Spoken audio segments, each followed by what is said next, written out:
오늘과 내일 이틀간 데살로니가 전서와 후서 함께 나눌 텐데요.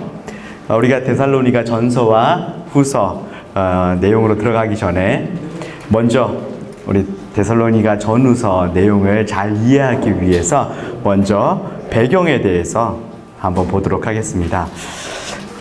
데살로니가 전후서의 이제 저자부터 먼저 볼 텐데요. 자, 1장 1절에 보면 편지를 보내는 사람으로 바울과 실루아노와 디모데는 이라고 세 명을 함께 언급하고 있습니다. 자, 데살로니가 전서는 그러면 이 바울과 실루아노와 디모데 이 세 사람이 썼는가 이렇게 생각할 수 있겠는데요. 세 사람이 쓴 거는 아닌 것 같아요. 바울 서신에 이제 다른 바울 서신을 보면 바울과 함께 그 지역에 이제 전도여행 갈 때 바울과 함께 갔던 사람들의 이름을 함께 언급하는 경우들을 보게 됩니다. 고린도전서 1장 1절에 바울과 형제 소스테네는 이렇게 이제 언급하고 있고요. 그 다음에 고린도 후서 1장 1절에도 보면 바울과 형제 디모데는 이렇게 언급하고 있죠.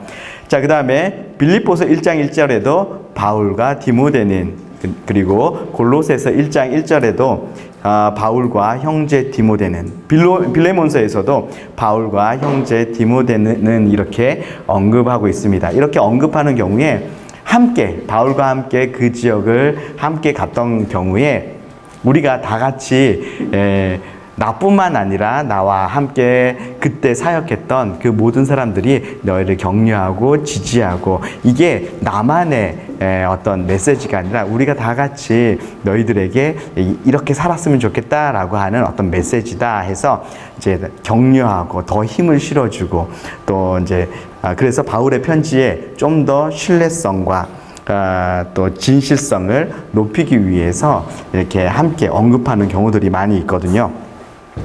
자, 데살로니가 전서도 보면요, 2장 18절에 나 바울은, 그리고 3장 5절에 나도, 5장 27절에 또 내가 이 바울 서신, 이 데살로니가 전서를 썼다라고 이제 이렇게 표현하고 있는데, 그래서 저자는 바울이라고 볼 수 있고요. 이 편지의 신뢰성과 진실성을 높이기 위해서 실루아노와 디모데를 함께 언급하고 있는 것으로 우리가 볼 수 있겠습니다. 자, 수신자를 한번 볼까요? 그러면 이 디모데 전서는 누구에게 보낸 편지인가? 1장 1절에 보면 데살로니가 인해 교회에 편지하노니라고 분명히 밝히고 있습니다. 자, 특이한 것은 데살로니가 인해교회라고 하는 거예요.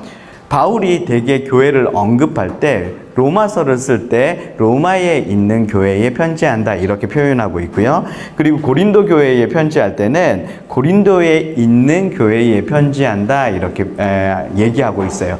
자, 고린도에 있는 교회와 데살로니가 인해 교회, 데살로니가에 있는 교회, 데살로니가 인해 교회, 차이가 어떤 차이가 있을까요? 데살로니가에 있는 교회, 데살로니가 교회라고 하면 장소를 강조하고 있는 거죠. 그런데 데살로니가 인해 교회 하면 뭘 강조하죠?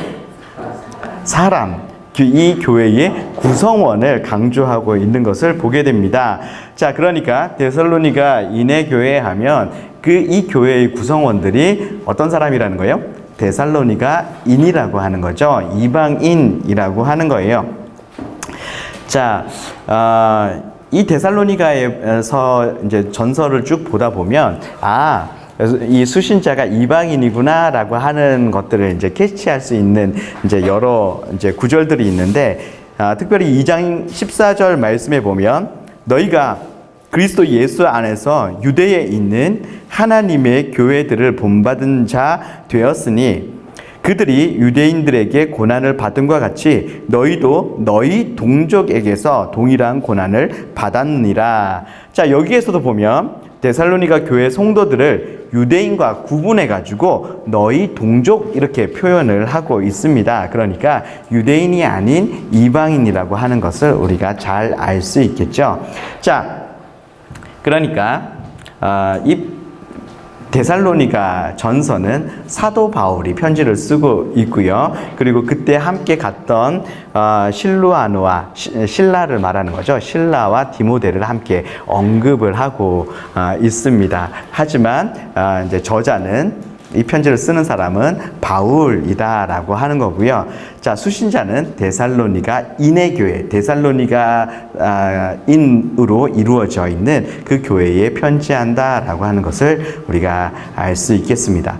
자, 그렇다면 이 데살로니가 교회는 언제 생겨났는가, 어떤 과정을 거쳐서 이제 이 교회가 세워졌는지에 대해서 우리가 사도행전 17장 1절에서 10절 말씀을 보면 우리가 알 수가 있습니다. 자, 1차 전도행을 보면요, 사도 바울이 남갈라디아 지방에 주로 복음을 전했습니다.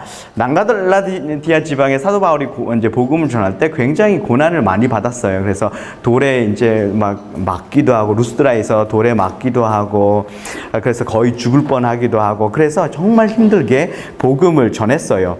그리고 이제 이 갈라디아 지방에서 복음을 전하고 다시 이제 바울의 파송교회인 안디옥 교회에 돌아왔습니다. 그런데 이 갈라디아 지방,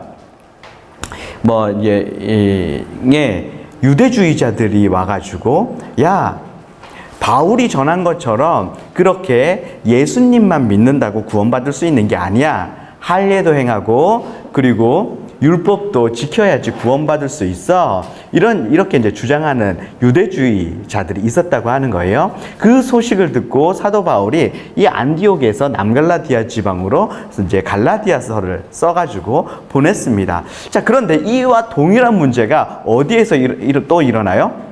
안디옥에서 또 일어납니다. 이 유대주의자들이 이번에는 바울과 바나바가 있었던 안디옥 교회에도 왔어요. 그래가지고, 야, 너네들 이렇게 예수님만 믿으면 구원받는다고 그렇게 주장하는데 아니야.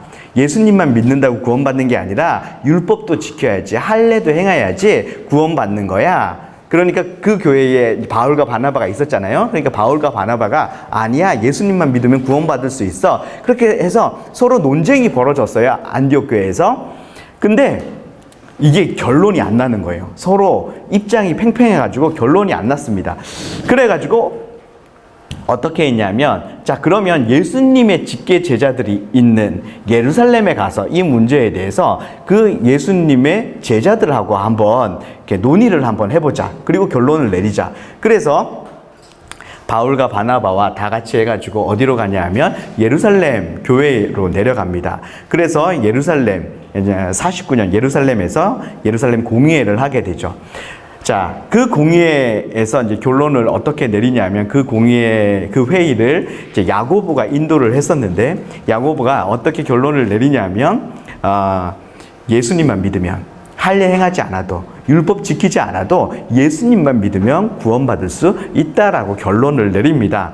자, 그 결론 내린 사항을 바울과 바나바만 다시 올라가가지고 안디옥 교회 사람들에게 얘기해주면, 에이, 그걸 어떻게 믿어? 이렇게 얘기할 수 있잖아요. 이 예루살렘에 있는 교회 사람들이 그 회의에 함께 참석했던 사람 중에 누군가 같이 가서, 맞아, 회의의 결론은 그거였어. 예수님만 믿으면 구원받는 거였어. 이렇게 얘기를 해줘야 되잖아요. 그래서 예루살렘 교회에서 그 회의 내용, 회의의 결정사항을 얘기해주기 위해서 안디옥 교회로 함께 갔던 사람이 있습니다. 그 사람이 누구죠? 자, 유다하고 실라거든요. 자, 이제 실라하고 유다가 이제 함께 이제 안디옥 교회에 왔어요. 안디옥 교회에 와서, 자, 예루살렘에서 사도들이 이 문제를 가지고 심도 있게 논의했다. 그리고 결론을 내렸는데, 어떤 결론을 내렸냐면, 사도들이 무슨 결론을 내렸냐면, 예수님만 믿으면 구원받을 수 있다고 결론을 내렸다. 할례 행하지 않아도, 율법 지키지 않아도 예수님만 믿으면 구원받는다라고 결론을 내렸다. 그래서 그 결정사항을 안디옥 교회에 딱 얘기해 주니까 어떻게 돼요? 문제가 이제 사라진 거죠.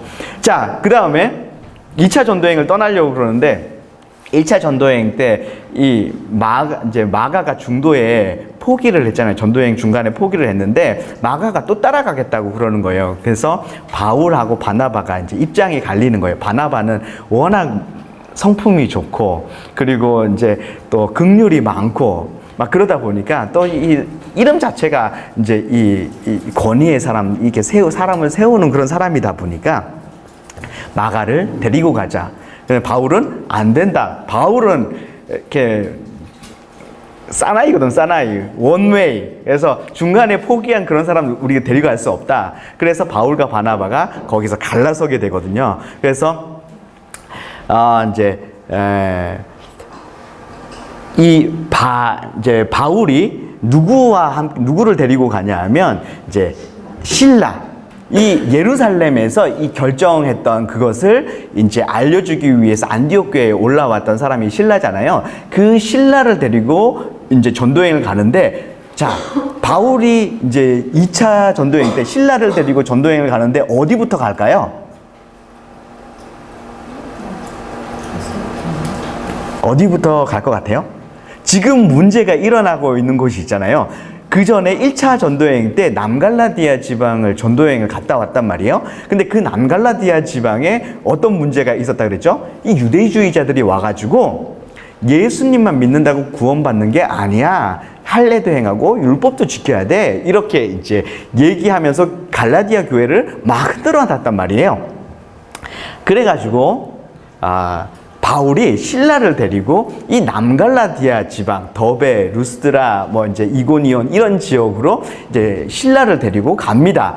그래서 그 지역에 가가지고 야, 신라, 네가 얘기해봐. 그 예루살렘 교회에서 사도들이 어떤 결정을 내렸는지 네가 얘기해봐. 그랬더니 예루살렘 교회에서 이제 사도들이, 예수님의 직계제자들이 이런 결론을 내렸습니다. 율법 안 지켜도 할례 안 행해도 예수님만 믿으면 구원받습니다. 이 얘기를 남갈라디아 지방에 딱 얘기를 해준 거예요. 그러니까 어떻게 됐겠어요? 문제가 해결되는 거예요. 그래서 교회가 굳건히 서가더라. 이제 사도행전에 나오죠. 자, 그래서 바울이 이제 1차 전도여행을 이제 갔던 이 남갈라디아 지방으로, 그전에는 1차 전도여행 이렇게 거꾸로 갔잖아요. 그런데 가깝게 이제 위쪽으로 해가지고 먼저 남갈라디아 지방 가가지고 이 결정사항을 얘기해주고 이제 교회를 굳건하게 합니다. 자, 그 다음에 디모데 있잖아요. 디모데를 루스드라에서, 아마 디모데가 1차 때, 바울이 1차 전도여행 갔을 때 루스드라에서 아마 바울을 통해서 복음을 들었을 겁니다. 그리고 갈라디아 지방으로 이제 써서 보냈던 편지 갈라디아서도 아마 디모데가 읽었을 가능성이 있고요. 그리고 두 번째로 이 사도 바울이 신라와 함께 왔을 때 이 디모데가 바울을 따라 나섭니다. 그래서 바울의 전도여행팀, 2차 전도여행팀에 합류를 하게 되죠. 그래서 바울과 신라와 이제 디모데, 그리고 또 다른 이렇게 함께 했던 이제 또 사람들이 있겠죠. 함께 전도여행을 떠나는데, 자, 이제 여기에서 사도 바울이 아시아로 가려고 하는데 성령님께서 막으세요. 그 다음에 비두니아로 이제 가려고 하는데 또 하나님의 영이 또 막습니다. 그래서 하나님께서 어디로 이제 이끄시냐 하면 마게도냐로 이끄셨어요. 그래서 마게도냐의 첫 성인 빌립보에 가서 이제 복음을 전했는데, 거기에서 이제 귀신 들린 여종을 이제 치유했다고 그래서 이제 이 여종의 주인이 그거 가지고 점치면서 돈벌이 하고 있었는데 귀신을 쫓아버렸으니까 돈벌이가 사라진 거예요. 그래서 바울을 이제 고소해가지고 감옥에 들어갔다가 엄청 매맞고 감옥살이 이제 하다가 그 다음날 나오게 되죠. 그 과정에서 이 간수와 간수 이제 집안이 예수님을 믿게 되고, 그리고 이 간수 집안과 루디아를 중심으로 해서 빌립보 교회가 생겨나게 됐습니다. 자, 그 다음에 사도 바울이 이 빌립보에서 나와가지고 어디로 가냐 하면 데살로니가로 이제 가게 됩니다. 자, 이 데살로니가에 갔을 때가 아마 49년에서 50년 요 이제 사이에 아마 데살로니가로 이제 갔을 텐데요. 여기에서 이제 데살로니가에서 복음을 전하게 되는데 사도행전 17장 1절에서 4절 말씀에 보면 그들은 암비볼리와 아볼로니아로 다녀가 데살로니가에 이르니 거기에 유대인의 회당이 있는지라 바울이 자기의 관례대로 그들에게로 들어가서 새 안식일에 성경을 이제 가지고 강론하며 뜻을 풀어 그리스도가 해를 받고 죽은 자 가운데서 다시 살아나야 할 것을 증언하고 이르되 내가 너희에게 전하는 이 예수가 곧 그리스도라 하니 그 중에 어떤 사람 곧 경건한 헬라인의 큰 무리와 적지 않은 귀부인도 권함을 받고 바울과 실라를 따르나. 자, 이렇게 나와 있죠. 자, 사도 바울이 유대의 회당에 데살로니가에 있는 유대의 회당에 가가지고 전도를 했는데 유대 회당에서 이제 예배 드리는 방식이 있어요. 어떻게 하냐 하면 회당장이 이제 그날 그 안식일날 읽어야 되는 본문을 읽습니다. 렉셔너리라고 해가지고 이제 성구집이 있어요. 이 성구집에 이제 1년 동안 매주 읽어야 되는 이 본문들이 있습니다. 그래서 이제 오경 중에 한 부분, 그리고 선지서 중에서 한 부분, 그리고 시가서 중에 한 부분, 이렇게 해서 안식일날 읽습니다. 그리고 나서 회당장이 그 본문을 읽고 나서 우리 중에 누가 이 본문을 잘 풀이할 수 있는 사람이 있으면 자, 손 들어 보세요. 그러면 이제 그때 이제 누가 어떤 사람이 손을 들겠죠. 그리고 자, 그러면 회당장이 초청하는 거예요. 이제 그러면 지금 손 드신 분 나오셔서 이 말씀을 한번 잘 풀이해 주세요. 그러면 이제 그 사람이 앞에 나와서 이 본문을 풀이를 쭉 하는 거예요. 자, 굉장히 좋은 전도의 기회가 되잖아요. 그래서 사도 바울은 이거를 자신의 전도의 기회로 삼고 언제든지 어느 곳에 가든지 자, 유대인의 회당에 들어가는 거예요. 그리고 이제 회당장이 자, 누가 이 말씀 풀이해 주세요. 그러면 사도 바울이 손을 들고 앞에 나가는 거죠. 그리고 그 말씀을 쫙 풀어줍니다. 지금 회당장님이 읽은 이 본문 말씀은 이런 의미입니다. 자, 이 말씀은 바로 예수 그리스도에 의해서 성취되었습니다. 예수 그리스도 그분이 바로 메시아이고 죽으시고 다시 살아나셔서 우리를 구원하시는, 우리를 죄에서 구원하시는 바로 그 메시아입니다. 이렇게 이제 소개를 하는 거죠. 자, 이렇게 소개할 때 사도 바울이 이렇게 복음을 전할 때 어떤 일이 일어날까요? 자, 회당 안에는 유대인들이 있잖아요. 그래서 유대인들 중에서 이제 데살로니가에 보면, 데살로니가 지역에 보면 여기서 이제 회당에서 복음을 전할 때 야손이 회당의 이제 지도자죠. 야손이 복음을 듣고 이제 예수님을 영접하게 되는 일이 일어납니다. 이렇게 유대인 중에서도 이 복음을 듣고 바울이 전하는 이 복음을 듣고 회심하고 주님께로 돌아오는 일이 일어나요. 그런데 더 폭발적인 반응을 보였던 사람은 세보메노이, 경건한 자들이라고 표현하기도 하고 경건한 이방인, 경건한 헬라인, 이들이 폭발적인 반응을 보였죠. 자, 이방인들이 회당에 찾아왔어요. 하나님에 대해서 알기 위해서. 과거에 유다가 이스라엘 백성들이 이제 하나님의 뜻대로 행하지 않았죠. 하나님께서 이스라엘 백성 왜 택하시고 그들을 왜 하나님 백성 만드셨을까요?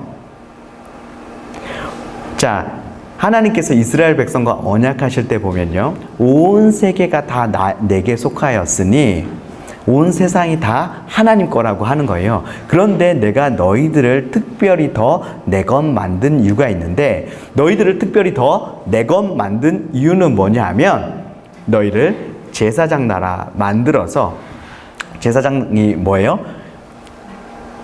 백성을 하나님께로 인도하는 사람이 제사장입니다. 자, 그런데 이스라엘 백성 전체를 제사장 나라로, 민족 전체를 제사장 나라로 만든 거예요. 그래서 온 열방이 다 내 건데 너희 민족을 통해서 온 열방이 하나님께로 나오게 하기 위해서 너희를 제사장 나라로 만들었다고 하는 거예요.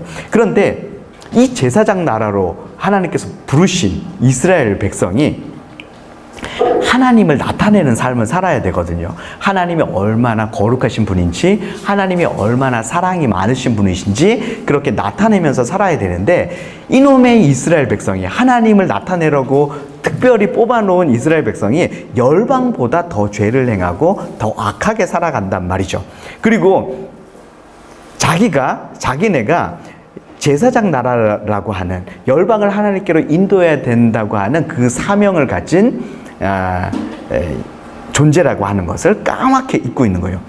그래서 그 단편적인 예를 보여주는 게 요나입니다. 하나님께서 저 니느웨에 가서 복음을 선포하라고 그러는데 안 가요. 그 사람들 회개하고 하나님께 돌아오는 게 싫다고 하는 거예요. 안 간다고 그러는 거 바닷속에 집어넣었다가, 물고기 뱃속에 집어넣었다가 나왔는데 마지 못해서 막 이렇게 며칠 걸려야 되는 그 거리를 하루 만에 대충 가면서, 자, 회개하지 않으면 심판받습니다 그러면서 대충 뛰어가면서 이제 복음을 전했어요. 그런데 그 말을 들은 니느웨 사람들이 요나가 대충 전한 이 복음을 듣고 막 하나님께 회개하고 난리가 난 거예요.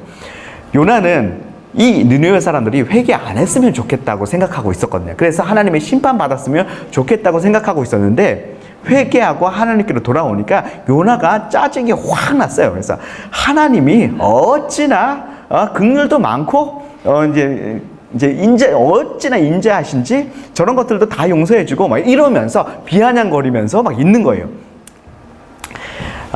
이게 요나의 이 모습이 바로 이스라엘의 모습이라고 하는 거예요. 자신의 사명을 완전히 망각하고 있었다고 하는 거죠. 이스라엘 백성들이 자신의 사명은 완전히 망각하고, 그리고 열방보다 훨씬 더 거룩하고 사랑하는 삶, 구별된 삶을 통해서 하나님을 드러내고, 와, 열방이 이스라엘 백성들을 보고, 와, 너희들 보니까 하나님 믿고 싶다. 너희들 보니까 하나님 너무 좋으신 분인 것 같다. 나도 하나님 믿을래. 그러면서 열방이 하나님께로 돌아와야 되는데, 이 이스라엘 백성들이 사명도 망각하고 그리고 전혀 구별되지 않은 삶을 살고 있었다고 하는 거죠. 그래서 하나님께서 계속 선지자들을 보내서 돌아와라, 돌아와라, 돌아와라 말씀하셨지만 이스라엘 백성들이 안 돌아와요. 그래서 이스라엘 백성들을 이제 열방 가운데, 이들이 안 나가니까 이스라엘 백성들을 열방 가운데 잡아 흩으셨어요. 그래서 바벨론의 포로로 끌려가게 해가지고 열방 가운데로 확 흩어버리시거든요. 그런데 흩어버리시기 전에, 너네들 이 상태로 흩어지면 너네들 그냥 지금도 우상숭배하고 열방 사람들이랑 똑같이 그렇게 전혀 거룩하지 않게, 전혀 구별되지 않게 살아가고 있는데, 지금 흩어버리면 너네들 끝난다. 그래서 하나님께서 흩어버리시기 전에 한 가지 일을 하시죠. 뭘 하시냐 하면 요시야를 세웁니다. 그래서 요시야 때 예레미야, 나훔, 하박국, 또 누구 있죠? 스바냐, 이런 선지자들을 보내요. 그래서 부흥을 일으키게 합니다. 그래서 요시야 때 전무후무한 부흥이 일어나게 됩니다. 하나님의 말씀대로 온전히 하나님께로 돌아가자라고 해서 전무후무한 부흥이 일어났어요. 그 부흥이 일어나고, 그리고 요시야는 이제 전쟁에 나갔다가 죽게 되죠. 요시야가 죽고 나서 5년 후부터 이제 바벨론의 포로로 끌려가기 시작하는데요. 이때 1차로 끌려갔던 사람이 다니엘과 세 친구들이 끌려가고, 2차로 에스겔이 끌려가고 계속 끌려가는 거예요. 자, 다니엘이, 이런 믿음의 사람이 언제 나오게 됐냐? 바로 요시야의 종교개혁 때부터, 그 개혁 때, 그 부흥 때 이런 믿음의 사람이 나왔다고 하는 거죠. 자, 다니엘, 세 친구들, 이런 믿음의 사람들이 나와가지고 바벨론으로 끌려갔어요. 이 바벨론에서, 이 대제국 속에서 전혀 믿음에 있어서 타협하지 않고 우상과 타협하지 않고 구별된 삶을 살아갑니다. 죄와 타협하지 않고 거룩한 삶, 구별된 삶, 정직한 삶, 이런 삶을 살아가는 거죠. 그럴 때 구별된 그들의 삶을 통해서 누가 나타나요? 하나님이 나타나시는 거예요. 다니엘의 그 삶을 통해서, 그리고 다니엘의 세 친구들의 그 삶을 통해서 누가 나타나냐면 하나님이 나타나시는 거죠. 와! 그래서 바벨론의 왕이 네가 믿는 그 하나님, 다니엘 네가 믿는 그 하나님이 참신이다. 세 친구들 풀무불에 들어갔다가 나온 다음에 바벨론 왕이 네가 믿는 하나님이 참신이다, 참 하나님이다, 이런 고백들이 있게 돼요. 그리고 그 이후에 에스더 때 에스더를 통해서 죽으면 죽으리다 하면서 하나님께 이제 나아가고, 그것을 통해서 이 민족이 구원받게 되고, 이 일을 통해서 하나님이 어떤 분이신지 나타나게 되죠. 그래서 거기에 살고 있었던 본토 백성들이 나도 유대인 될래, 나도 하나님 섬기는 유대인 될래. 에스더서 8장에 보면 그래서 유대인이 되는 본토 백성이 많았다, 이렇게 표현하고 있습니다. 자, 이스라엘 백성들은 남자 10명만 모이면 회당을 만들어서 있었거든요. 그 회당에 이렇게 하나님 알고 싶어서, 유대인 되고 싶어서 이방인들이 찾아왔다고 하는 거예요. 바벨론 시대, 페르시아 시대, 그리스 시대, 이럴 때 회당에 나도 하나님 백성 되고 싶어, 나도 하나님 말씀 알고 싶어, 그래서 회당으로 이방인들이 찾아왔습니다. 나 유대인 되고 싶어, 찾아왔어요. 자, 에스더서에 보면 유대인이 되는 이방인들이 많았다고 표현하고 있잖아요. 그러면 어떻게 하면 이 이방인들이 유대인 될 수 있었을까요? 네? 율법도 지키고, 네. 헌례도 받고, 네. 유대인도 원하는 삶을 살고. 네, 맞습니다. 자,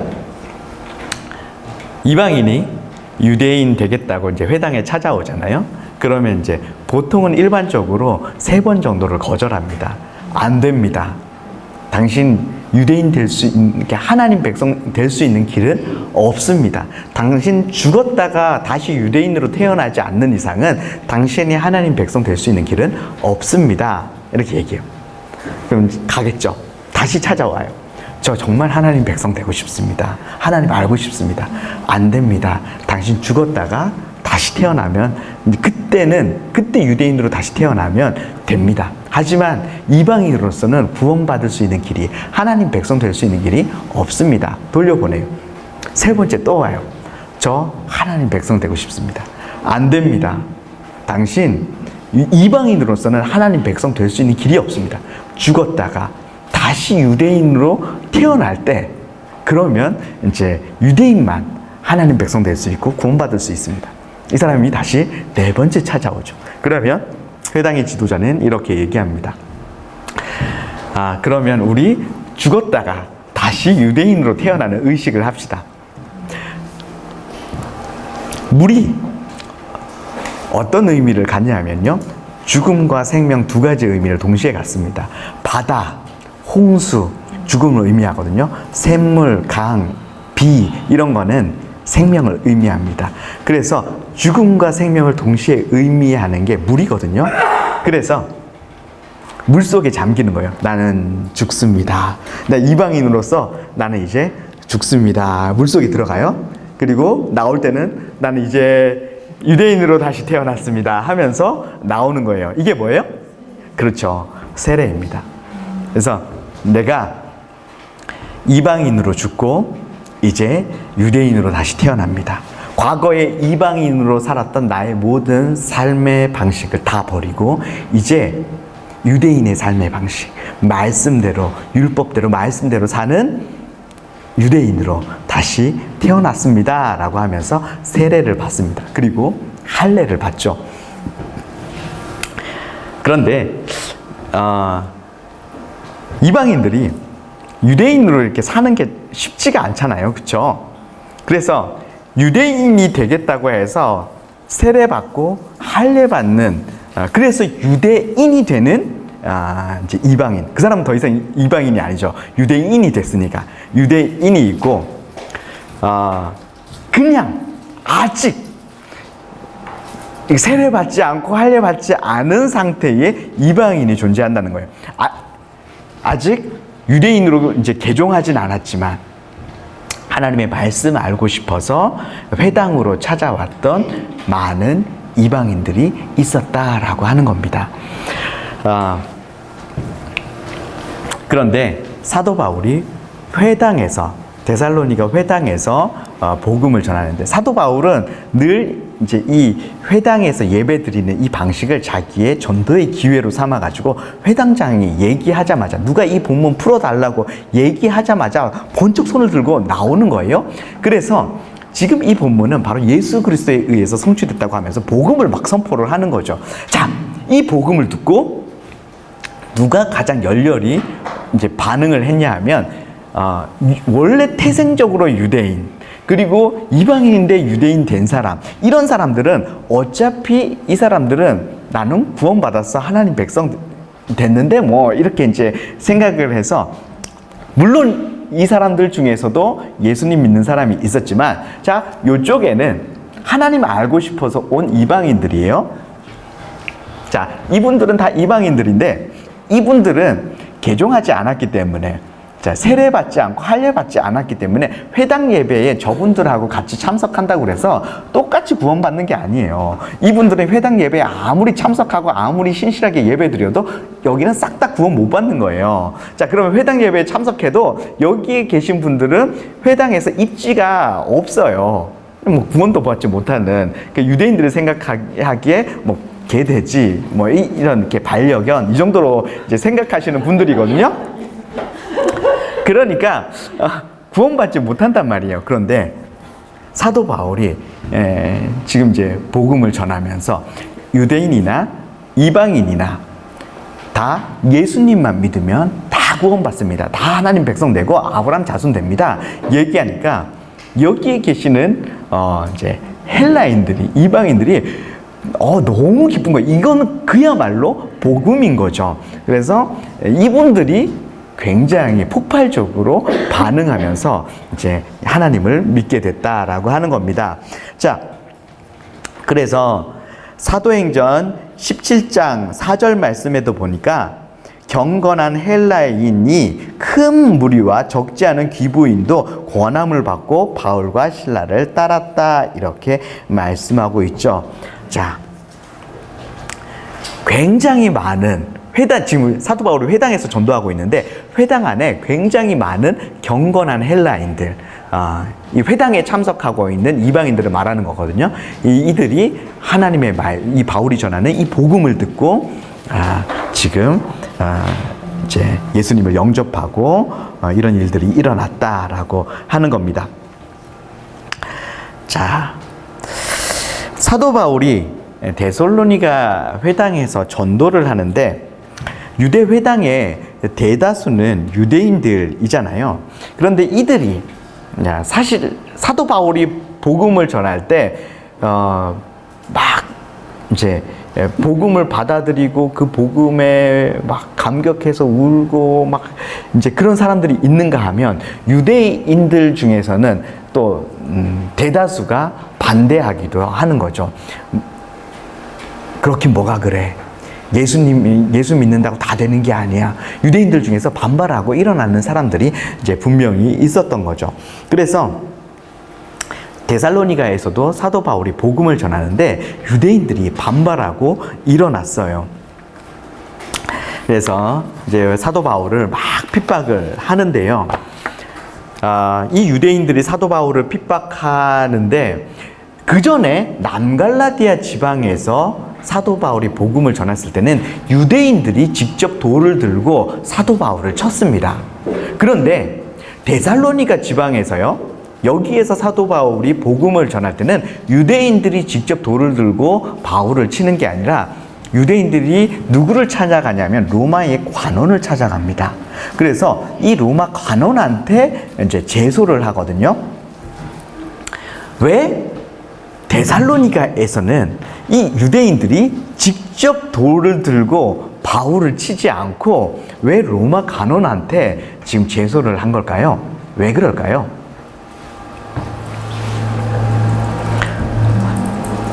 유대인들이 굉장히 이렇게 간악하거든요. 지금 사도 바울이 데살로니가 이 지방에 간 시점이 별로 좋지 않아요. 왜 좋지 않냐 하면 로마에서요, 유대인 그리스도인하고 유대교 유대인하고 예수님 믿는 유대인하고 이제 이 그리스도 때문에 분쟁이 일어났습니다. 그래서 막 분쟁이 일어나가지고 로마의 황제, 그때 당시에 황제가 글라우디우스 황제인데, 이 글라우디우스 황제가 어디 내가 지금 이렇게 떡하니 있는 로마 도시 안에서 이 유대인들이 자기의 종교 문제 가지고 이렇게 시끄럽게 분쟁하고 그러냐. 그래서 이 글라우디우스 황제가 유대인 추방령을 내렸습니다. 이제 AD 49년에. 그래서 로마에 있는 모든 유대인들을 로마 밖으로 다 쫓아내버렸거든요. 근데 사도 바울이 데살로니가에서 전도할 시점이 바로 AD 49년에서 50년, 바로 얼마 전에 로마에서 이 그리스도 때문에 분쟁이 일어난다고 해가지고 유대인들이 다 추방되는 일이 있고, 바로 이제 얼마 후에 사도 바울이 데살로니가에 간 거거든요.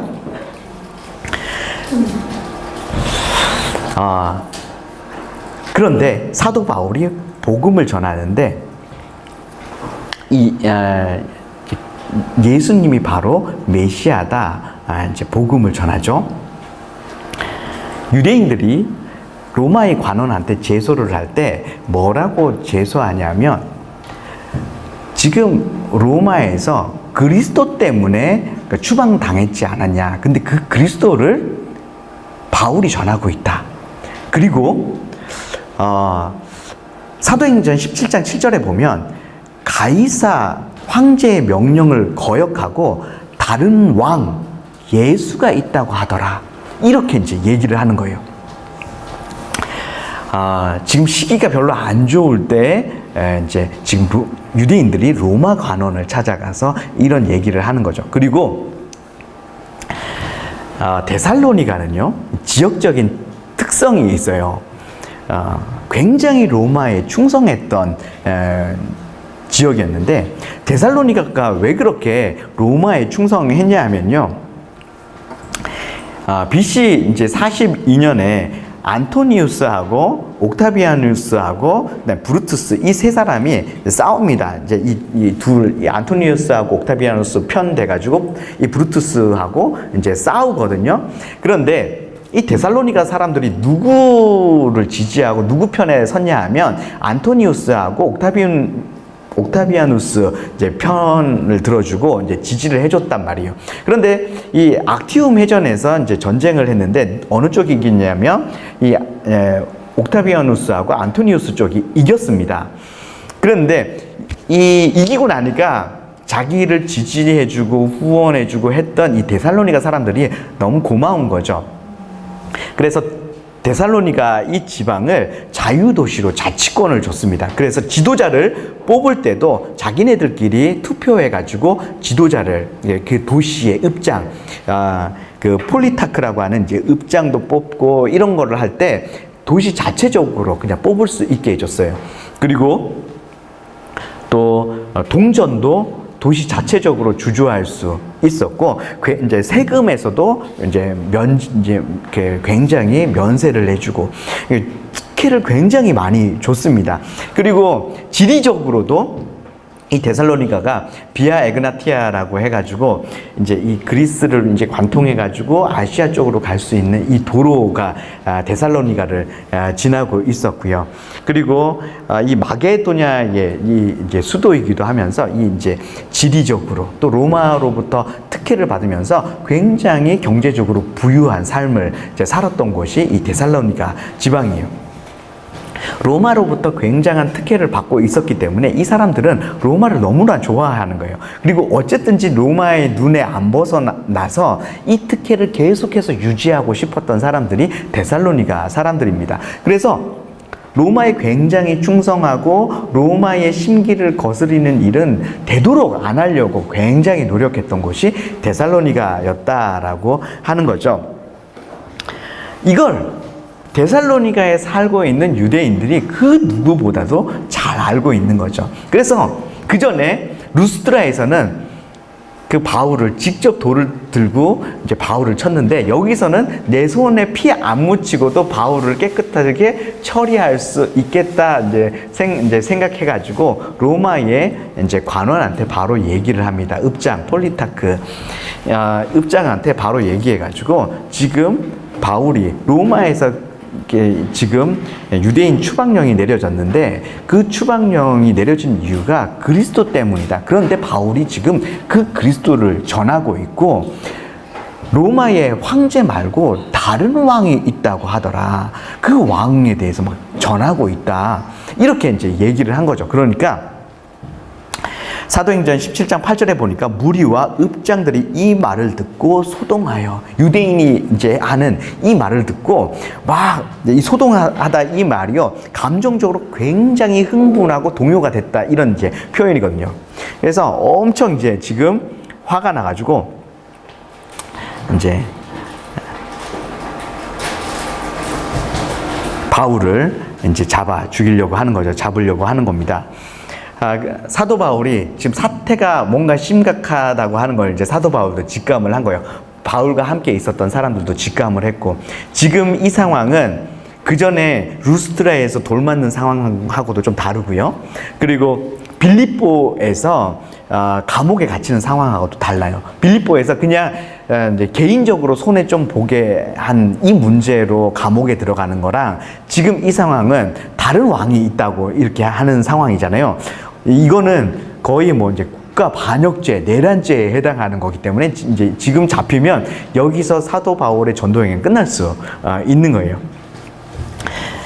사태가 이제 뭔가 심각하다라고 이제 직감하고 바울과 함께 있는 사람들이 이제 바울을 몰래 베레아로 도망가게 해주었습니다. 이렇게 바울이 이제 베레아로 도망을 왔는데 유대인들이 베레아까지 바울을 쫓아왔어요. 이 유대인들이 얼마나 열심히 특심인지 막 쫓아다니면서 막 박해하고 막 그러거든요. 그래서 바울이 이번에는 아덴까지 내려왔습니다. 사도 바울이 갑자기 데살로니가에서 갑자기 떠나게 돼가지고 바울이 이제 좀 걱정이 됐어요. 데살로니가 사람들이. 사도 바울은요, 바울이 전도 여행을 할 때 특징이 있는데, 첫 번째 특징은 뭐냐면 가는 곳마다 회당에 갔다라고 하는 거고요. 두 번째 특징은 뭐냐면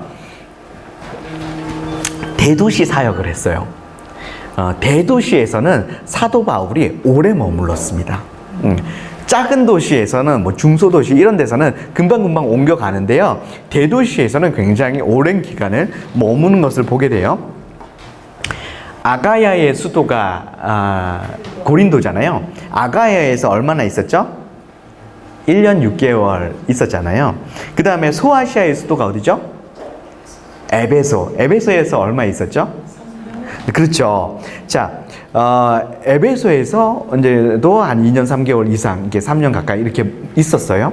자, 그 다음에 지금 수도마다 사도 바울이 1년 이상씩 머물렀다고 하는 거예요.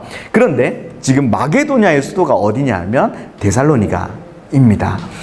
분명히 사도 바울이 지금까지 한 전도 여행의 패턴을 본다면 분명히 사도 바울이 데살로니가에서도 오래 머물려고 했을 거예요. 그걸 뭘 보면 알 수 있냐면요, 사도 바울이 데살로니가에 와서 직업을 구합니다. 뭐 잠깐 있을 건데 뭘 직업을 구하겠어요. 오래 머물려고 생각했으니까 직업을 구했겠죠.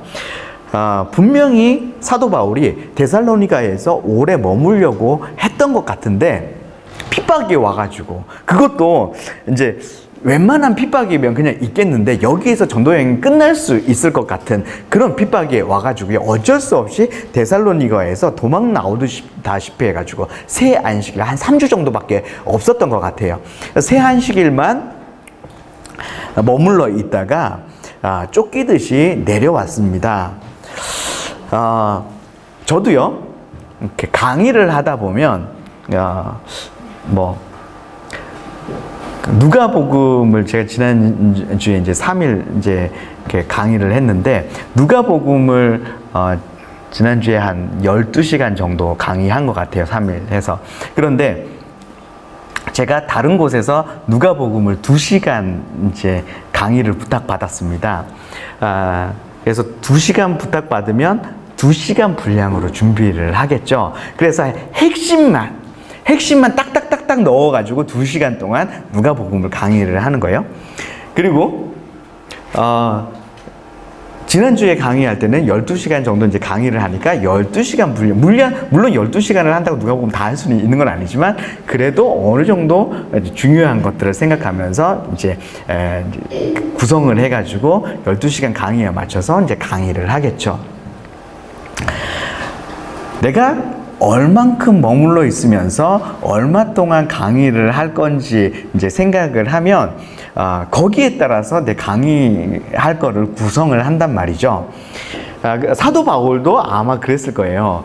이제 데살로니가에 있을 때 보통 이제 사도 바울이 짧게 복음만 전하는 곳에서는 핵심만 딱 이제 요지만 딱 얘기해서 복음의 핵심만 딱 얘기하지만 오래 머물 거라고 생각했을 때는 창세기부터 이제 훑어가는 거죠. 창세기부터 쭉 이제 훑어가는데 지금 이제 본론 얘기도 제대로 못했어요. 그런데 갑자기 중요한 거 제가 이제 이거 엄청 중요한데 중요한 거 내일 와서 해드릴게요. 그리고 와 바울 멋져요. 막 이러면서 있었는데 다음날 딱 강의 들으려고 딱 모였는데 강사가 안 나타난 거예요. 중요한 거 딱 들으려고 기다리고 있었는데 이런 상황이 데살로니가에 벌어졌다라고 하는 거예요. 사도 바울이 오랜 동안 강의를 하려고 이제 여기에서 오래 사역하려고 지금 직업도 구하고 막 그랬다가 갑자기 쫓기다시피 해갖고 도망가니까 중요한 걸 많이 좀 놓쳤어요. 그러니까 사도 바울이 걱정이 되는 거죠. 내가 복음에 대해서 다 말하지 창세기 얘기하다가 내가 와가지고 지금 이제 복음에 대해서 제대로 다 얘기도 못하고 그래서 걱정이 되는 거야. 내 복음에 대해서 오해하는 건 아니야? 그리고 거기 나도 지금 핍박받아서 왔는데 남아있는 사람들 핍박당하고 어려움 당하는 거 아니야? 너무너무 걱정이 되는 거죠. 그래서 사도 바울이 디모데랑 같이 여기 이제 아덴에 왔다가 디모데를 너 가가지고 거기 데살로니가 성도들 잘 있는지 좀 보고 와라. 그리고 내가 중요한 거 좀 내가 얘기를 못한 게 있는데 혹시 복음에 대해서 뭐 중요한 거 오해하고 있는 건 없는지 한번 가서 알아보고 와라 라고 해가지고 디모데를 다시 데살로니가로 올려 보냈습니다. 자, 데살로니가 전서 3장 1절에서 2절 말씀해 보니까요. 이러므로 우리가 참다 못하여 우리만 아덴에 머물기를 좋게 생각하고 우리 형제 디모데를 보내노니 이는 너희를 굳건하게 하고 너희 믿음에 대하여 위로함으로. 자, 아덴에서 디모데를 보내고 디모데를 어디서 다시 만나냐 하면요. 고린도에서 다시 만납니다. 자, 8장 1절 말씀해 보니까요. 그 후에 바울이 아덴을 떠나 고린도에 이르러. 자, 8장 이제 사도행전 18장 5절에 보니까 실라와 디모데가 마게도냐로부터 내려오매 바울이 이제 데살로니가에 이제 이 디모데하고 실라를 보냈는데 실라와 디모데가 마게도냐로부터 내려와가지고 이제 상황을 이렇게 듣는 거예요. 이 디모데한테 바울이 디모데한테 물었어요. 성도들은 잘 있더냐? 물으니까 디모데가 이제 믿음 잘 지키고 잘 있습니다. 그런데 바울 사도께서 이제 갑자기 떠난 것 때문에 좀 서운해하고 있습니다. 안 그래도 서운해할까 봐서 되게 마음 아픈데 지금 서운해하고 있습니다. 그러니까 바울의 마음이 막 찢어지는 거죠. 자, 그리고 지금 동족으로부터 핍박을 받고 있습니다.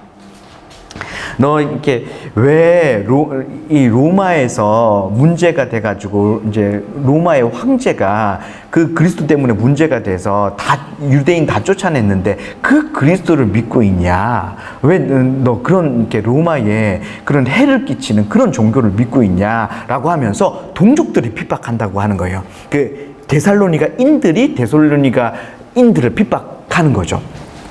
그래서 동족으로부터 핍박을 받고 있습니다.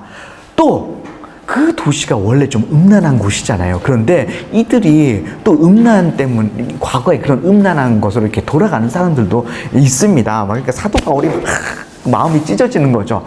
그리고 특별히 데살로니가에 원래 있는 그 토속 신앙하고 바울이 전했던 이 복음에서 특별히 재림 신앙하고 그 데살로니가에 있었던 원래 토속 신앙하고 좀 굉장히 비슷한 부분이 있었나 봐요. 그래가지고 예수님의 재림 신앙을 오해하는 문제가 생겼습니다. 이런 거예요. 그래서 이 문제는 바울 사도께서 좀 자세히 좀 풀어주는 게 좀 필요할 것 같습니다. 아, 그래? 지금 바울이 갈 수 있는 상황은 아니에요. 그래서 이 상황을 듣자마자 바울이 바로 이제 편지를 써서 보내는 거죠. 데살로니가 전서 3장 6절. 지금은 디모데가 너희에게로부터 와서 너희 믿음과 사랑의 기쁜 소식을 우리에게 전하고, 지금 디모데가 와서 너희의 상황을 알려줬다고 하는 거예요. 그러니까 데살로니가 전서를 쓰고 있는 이제 이 장소가 어디일까요? 고린도에 있을 때 이 디모데가 와가지고 알려줬잖아요. 여기에서 디모데 만나자마자 바로 데살로니가 전서를 쓰거든요. 그래서 데살로니가 전서를 쓰고 있는 이 장소는 어디냐? 고린도다라고 하는 거고요. 기록연대는 사도 바울이 고린도에 언제 있었는지 알면 되겠죠. 바울이 고린도 사역을 마무리하는 시점에 사도행전 18장 12절에 보면 갈리오가 아가야 총독 되었을 때라고 되어 있어요. 이때가 이제 사도 바울이 고린도 사역을 마무리할 때거든요. 이때가 그러면 언젠가? 고린도의 델피에서 이제 비문이 발견됐는데요. 이 델피 비문에 아가야 총독 갈리오가 AD 51년에 이제 총독이 되었다는 기록이 있습니다. 그러니까 사도 바울이 고린도에서 사역을 마무리할 시점이 언제라고 하는 거예요? AD 51년이라고 하는 거죠. 그러면 사도 바울이 고린도에서 사역한 기간은요, 한 1년 6개월 정도 되니까 50년, 51년 요 사이에 고린도에서 사역을 했을 거예요. 그러니까 사도 바울이 고린도 전서를 쓴 기간은 요때 썼으니까 AD 50년에서 51년 요 사이에 데살로니가 전서를 기록했다고 볼 수가 있겠습니다. 자, 데살로니가 교회에 디모데가 이제 소식을 쭉 전해줬는데 핍박이 있었던 것 같아요. AD 64년에 이제 네로 황제의 이제 박해가 있었잖아요. 로마 제국의 박해는 AD 64년 네로 황제의 박해 전에는 사실상 그런 박해, 극심한 박해나 이런 것이 없었습니다. 그러니까 AD 64년 그 전에 그리스도인들이 박해받은 것은 유대인들로부터 받은 핍박과 박해였다고 하는 거죠. 그런데 데살로니가 교회는 유대인이 아니라 이방인으로 이루어진 교회잖아요. 그런데 이 유대인이 아닌 이방인들이 핍박을 받는다고 하는 거예요. 데살로니가 전서 2장 14절 말씀에 보니까 형제들아 너희가 그리스도 예수 안에서 유대에 있는 하나님의 교회들을 본받은 자 되었으니 그들이 유대인들에게 고난을 받음과 같이 너희도 너희 동족에게서 동일한 고난을 받았느니라. 유대인들이 아니라 이 데살로니가 사람들이, 이 성도들이 자기 동족인 데살로니가 사람들에게 이제 핍박을 받고 있다라고 하는 겁니다. 제가 아까도 얘기했듯이 데살로니가 이 지역의 사람들은 로마로부터 굉장한 특혜를 받고 있었어요. 그랬기 때문에 이 특혜를, 로마로부터 받는 이 특혜를 계속해서 유지하면서 평안한 삶을 누리기 위해서 로마에 굉장히 충성하고 로마의 눈에 거슬리는 행동을 최대한 안 하려고 굉장히 노력했던 그런 곳이라고 하는 거죠. 그런데 지금 로마 황제가 이제 유대인들을 로마에서 추방시켰는데 그 이유가 그리스도 때문이라고 했는데 바울이 그 그리스도를 전한다고 하는 거죠. 그리고 이 그리스도가 로마 황제 말고 다른 왕이 있다라고 이제 하면서 이 그리스도가 다른 왕이라고 하는데 이거를 이제 바울이 전했다고 바울을 이제 핍박하려고 했고, 그리고 이걸 믿고 있는 이제 이 성도들, 데살로니가의 성도들도 동족들이 핍박하는 거예요. 너 왜 그따위 종교를 믿고 있어? 왜 그따위 신을 믿고 있어? 왜 이제 이렇게 로마 황제가 싫어하는 그런 이제 예수를, 그런 그리스도를 믿고 있어? 그러면서 동족들이 이 데살로니가 성도들을 핍박했다라고 하는 겁니다. 그래서 데살로니가 전후서에 보면 핍박, 환난 이런 단어들이 굉장히 많이 나오고요. 후서로 넘어가면 그 핍박이 훨씬 더 거세진 것을 또 이제 알 수가 있거든요. 그래서 굉장히 핍박과 이제 박해 속에 있었다. 동족으로부터 이런 핍박이 있었다라고 하는 거고요. 두 번째는 당시에 큰 도시에는요 순회 철학자들이 있었어요. 데살로니가도 이제 어디죠? 마게도니아 지방의 수도였기 때문에, 큰 도시였기 때문에 많은 순회 철학자들이 모이는 그런 곳이었습니다. 이런 큰 도시에 순회 철학자들이 가서 저마다 옳은 삶은 뭔지, 영생의 길은 뭔지 저마다 자기 나름의 이제 철학을 가지고 계속 이렇게 선포를 하는 거죠. 사도 바울이 데살로니가에 있다가 아덴에 갔을 때 사람들이 이제 그때 아덴 사람들을 어떻게 묘사했냐면 이 사람들이 다 막 아고라나 큰 광장에 모여가지고 새로운 사상을 듣는 것 외에 달리 시간을 쓰지 않았다라고 이제 표현을 하고 있잖아요. 그러니까 이때 당시에 사람들은 그런 새로운 사상을 듣는 것을 굉장히 좋아하는 거예요. 그래서 그것도 좋은 사상이네. 그거 굉장히 신선한 사상이야. 그래서 어떻게 그런 생각을 했지? 그러면서 새로운 생각들, 새로운 사상들을 듣는 것을 굉장히 좋아했었습니다.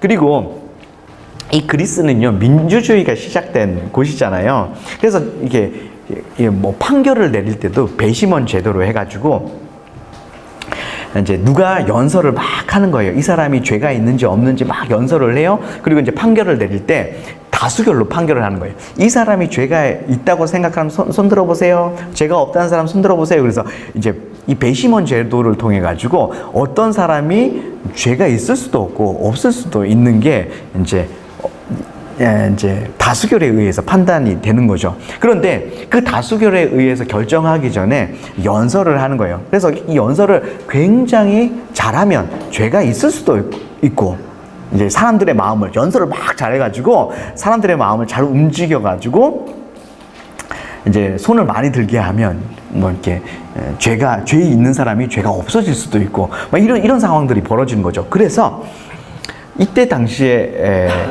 말을 잘하는 것이 너무너무 중요했습니다. 그래서 최고의 학문은 이제 그렇죠. 말을 하는 이제 수사학, 변론술, 수사학 이런 것들이 최고의 학문인 거예요. 그래서 말 잘하는 사람은 이제 돈도 많이 벌고, 요즘 이제 우리도 이제 자식들은, 우리는 잘 공부를 못했어도 우리 자식들은 공부 잘해가지고 이제 편하게 살게 해주고 싶어서 고액과외 시키고, 그래서 이제 좋은 대학 이제 가게 하려고 그러고 막 그러잖아요. 그것처럼 이때 당시에도 그런 사람들이 있었다고 하는 거예요. 이제 말 잘하는 사람, 유명한 철학자들 돈 많이 주고 데리고 와서 이제 우리 아이 이제 과외를 시킨다든지 아니면 유학을 보내는 거죠. 조기 유학. 그래서 이제 그런 이제 철학자들 학교에 이제 보내기도 하고 막 이랬단 말이에요. 그래서 말을 잘하면 돈을 많이 벌 수 있는, 그래서 일에서 돈을 버는 거는 굉장히 천하다고 생각을 했고요. 말을 잘해가지고 돈을 버는 거는 이제 정말 화이트 칼라, 일에서 돈 버는 건 에이 블루 칼라, 막 이렇게 생각을 했다고 하는 거죠. 그런데 사도 바울도 이제 새로운 사상, 그리스도에 대해서 이제 새로운, 그들이 처음 듣는 사상인 거예요. 그러니까 그런 순회 철학자들 중에 하나 정도로 생각될 수 있었고요. 그리고 그 순회 철학자들은 돈을 원하는 거죠. 바울이 만약에 복음을 전하고 그 사람들에게 돈을 이렇게 받는다면 사도 바울도 그런 순회 철학자들 중에 하나 정도로 전락할 수 있는 거예요. 그리고 그냥 바울이 전하는 사상도 순회 철학자들이 여러 이제 자기 나름의 사상을 얘기하는 여러 사상 중에 하나가 될 수 있는 거죠. 그래서 사도 바울이 데살로니가에서는 이렇게 후원을 받지 않습니다. 자기가 일을 하는 거죠. 자기가 전하는 이 복음이 순회 철학자들 중에 하나처럼 그들의 하나의 사상으로 치부될까 봐서 여기에서는 직업을 구하는 거죠. 사도 바울의 행동을 보면요, 어떤 걸 이렇게 딱 원칙으로 만들기는 쉽지 않아요. 바울이 후원을 어떤 데서는 받고요, 그리고 어떤 데서는 후원을 안 받고 일을 합니다. 이런 식으로요. 그리고 바울이 빌립보에서는 로마 시민권을, 사실 로마 시민권을 제시를 하면 이 로마 시민은 퇴장을 할 수가 없거든요. 때릴 수가 없어요. 그러면 사형이에요. 그래서 빌립보 감옥에서 바울이 자기가 로마 시민권을 가진 사람이라고 얘기를 했으면요, 맞지 않아도 되고 빌립보 감옥에 들어가지 않아도 됐었어요. 그런데 맞을 거 다 맞고 감옥살이 하고 나서 나오면서 나 로마 시민이었어 이렇게 얘기하니까 굉장히 이제 두려워하는, 이 사람을 이렇게 때리고 감옥에 가둔 사람이 굉장히 두려워하는 걸 이제 보게 되잖아요. 그러니까 이 빌립보 감옥에서는 로마 시민권을 제시를 안 했다가 또 로마에 가려고 상소할 때는 나 로마 시민이야 이거 이제 제시해가지고 이제 로마 황제한테 상소해가지고 로마로까지 가잖아요. 그러니까 어떨 때는 시민권을 제시 안 하고 어떨 때는 제시하고, 그리고 또 디도한테는 끝까지 할례를 받지 않게 합니다. 그런데 디모데한테는 할례를 또 하게 하거든요. 그러니까 바울의 행동이 일관성이 없어요.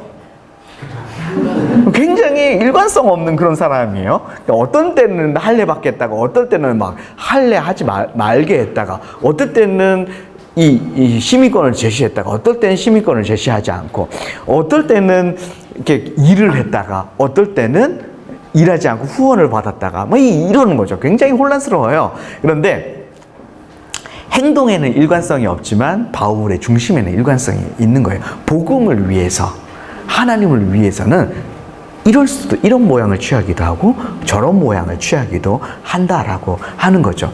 바울이 이 로마 시민권을 제시하지 않아 가지고 그 간수 가족이 예수님 믿게 되고 빌립보 교회가 세워지게 되잖아요. 복음을 위해서는 내가 때로는 고난 받더라도 내가 이 시민권을 제시하기도 하고 안 하기도 하고 내가 이 모양을 취하기도 하고 저 모양을 취하기도 하고 행동에 있어서는 일관성이 없는데 그 바울 중심의 그 마음에는 복음을 위해서 하나님을 위해서 그 마음 그게 이제 일관성이었다라고 하는 겁니다.